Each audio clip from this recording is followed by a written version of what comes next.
நான்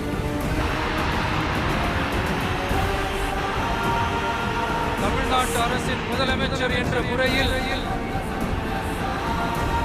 எனது கவனத்திற்குள்ளாவதும் தெரிய வருவதுமான எந்த பொருளையும் முதலமைச்சரின் கடமைகளை உரியவாறு நிறைவேற்ற தேவையான அளவுக்கன்றி ஒருவரிடமோ பலரிடமோ நேர்முகமாகவோ மறைமுகமாகவோ அறிவிக்கவோ வெளிப்படுத்தவோ மாட்டேன் என்று ஆண்டவன் மீது ஆணையிட்டு உறுதிமொழிகிறேன். ஒரு தலைமுறைக்கு ஒரு தலைவன் தாங்க.